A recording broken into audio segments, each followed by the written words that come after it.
Hello guys, അപ്പം ഞാൻ ഈ പാതിരാത്രിക്ക് വന്ന് ഈ വീഡിയോ എടുക്കുന്നതെന്ന് പറഞ്ഞു കഴിഞ്ഞാൽ ഇപ്പോൾ റീസെൻ്റ് ആയിട്ട് ഒരു ബസ്സിൽ യാത്ര ചെയ്തതിനെ തുടർന്ന് ഒരു യുവാവ് മരിച്ച വിഷയം എല്ലാവരും അറിഞ്ഞിട്ടുണ്ടായിരിക്കും. അപ്പം അതിൻ്റെ ബേസ് ചെയ്ത് കുറച്ച് കാര്യങ്ങൾ പറയാനാണ് ഞാൻ ഇപ്പോൾ തന്നെ വീഡിയോ എടുക്കുന്നത്.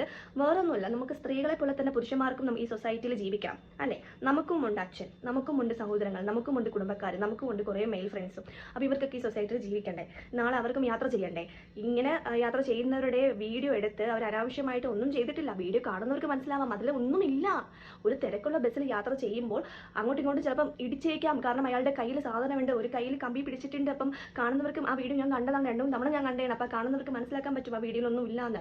അനാവശ്യമായിട്ട് മറ്റുള്ളവരുടെ ജീവിതം ഇല്ലാതാക്കാനായിട്ട് കുറേ എണ്ണം കെട്ടവളുമാർ ഇറങ്ങുന്നതെന്ന് വെച്ച് കഴിഞ്ഞാൽ നമുക്ക് എന്ത് ചെയ്യാനായിട്ട് പറ്റും? ജീവിക്കാൻ വേറെ നിവർത്തിയില്ലാതെ എങ്ങനെയെങ്കിലും വൈറലാകണം എന്ന് വിചാരിച്ച് ഇങ്ങനെ പാവങ്ങളുടെ ഫേസും എടുത്ത് വെച്ച് കാണിച്ച് ഇറങ്ങി തിരിച്ച ചില അവതാരങ്ങളുണ്ടല്ലോ. അപ്പോൾ ഇവളുമാരുടെ കേസ് പറയാനാണ് ഞാൻ വന്നിരിക്കുന്നത്. ഞാനൊരു സ്ത്രീയാണ്. അപ്പോൾ എൻ്റെ ദേഹത്ത് അനാവശ്യമായിട്ട് ഒരു പുരുഷൻ ടച്ച് ചെയ്ത് കഴിഞ്ഞാൽ ഞാൻ അപ്പം തന്നെ ചോദിക്കും. അതിനിപ്പം ബസ്സായാലും കാറായാലും ഒരു പ്ലെയിൻ ആയാലും ഇനി കടലിൻ്റെ നടുക്ക് വെച്ചായാൽ പോലും എൻ്റെ ദേഹത്ത് അനാവശ്യമായിട്ട് എൻ്റെ ഒരു പോസിറ്റീവ് റിപ്ലൈ ഇല്ലാതെ എൻ്റെ ദേഹത്ത് ശരീരത്തിൽ എവനെങ്കിലും ഒരുത്തൻ തൊട്ട് കഴിഞ്ഞാൽ ഞാൻ അപ്പോൾ ചോദിക്കും. ചോദിച്ചില്ലെങ്കിൽ ഞാനൊരു പെണ്ണെന്ന് പറയുന്നതിൽ അർത്ഥമില്ല, ഞാൻ ചോദിക്കും. അല്ലാതെ ഞാനിങ്ങനെ നിന്ന് കൊടുത്തിട്ട് ഫോൺ എടുത്തിട്ട് ബാഗിൻ്റെ സിബ് തുറന്നിട്ട് ഫോൺ എടുത്തിട്ട് തൊടുന്നത് വരെ ഇങ്ങനെ കാണിച്ച് നിൽക്കാൻ എനിക്ക് അറിയത്തില്ല. എനിക്ക് മാത്രമല്ല, കേരളത്തിലോ ഇന്ത്യയിലുള്ള 90% സ്ത്രീകൾക്കും അറിയത്തില്ല അങ്ങനെ നിൽക്കാനായിട്ട്. പിന്നെ ചില അവതാരങ്ങൾ കെട്ടിയൊരുങ്ങി വരുന്ന അവതാരങ്ങൾ എങ്ങനെ ചെയ്യുന്നുണ്ട് എന്നൊന്നും എനിക്കറിയത്തില്ല. ഇത് നിങ്ങൾ പുരുഷന്മാരെല്ലാവരും കൂടെ ചേർന്ന് ഒരു പരാതി തയ്യാറാക്കി നിങ്ങൾ പ്രൊസീഡ് ചെയ്യണം. നിങ്ങൾക്കും അവകാശം വേണം, ഈ സമൂഹത്തിൽ നിങ്ങൾക്കും സ്ഥാനം വേണം, ഈ സമൂഹത്തിൽ നിങ്ങൾക്കും ഇറങ്ങി നടക്കാൻ പറ്റണം, നിങ്ങൾക്കും യാത്ര ചെയ്യാൻ സാധിക്കണം. അപ്പം നിങ്ങൾ തന്നെ ഇതിനകത്ത് ഇറങ്ങണം. സ്ത്രീകൾക്ക് മാത്രം അവകാശങ്ങൾ വേണമെന്ന് പറഞ്ഞുകൊണ്ട് നടക്കുന്ന ഒരു സമൂഹമായിട്ട് നമ്മൾ മാറാൻ പാടില്ല. സ്ത്രീകൾക്കും വേണം അവകാശങ്ങൾ, പുരുഷന്മാർക്കും വേണം അവകാശങ്ങൾ അല്ലേ. ഈക്വൽ അല്ലേ നമുക്ക് വേണ്ടത്. അപ്പം അതിനുവേണ്ടി നിങ്ങളും പ്രയത്നിക്കണം. ഇതേപോലത്തെ അവതാരങ്ങളെ പിടിച്ച് എന്തെങ്കിലുമൊക്കെ ചെയ്ത് എൻ്റെ പിരി ഇളവിരിക്കുകയാണ്.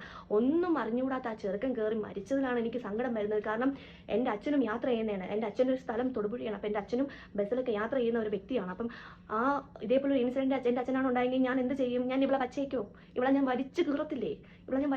ഇവർക്ക് പിന്നെ ജീവിക്കാൻ പറ്റുമോ? നാട്ടിലെ നിയമങ്ങളൊന്നും ചെയ്തില്ലെങ്കിൽ പോലും ഞാൻ ചെയ്യും. എൻ്റെ കുടുംബത്തിൽ കയറി കളയ്ക്ക്. എൻ്റെ കുടുംബത്തിലാണ് ഈ സംഭവം ഉണ്ടായതെങ്കിൽ ഞാൻ ചെയ്യും.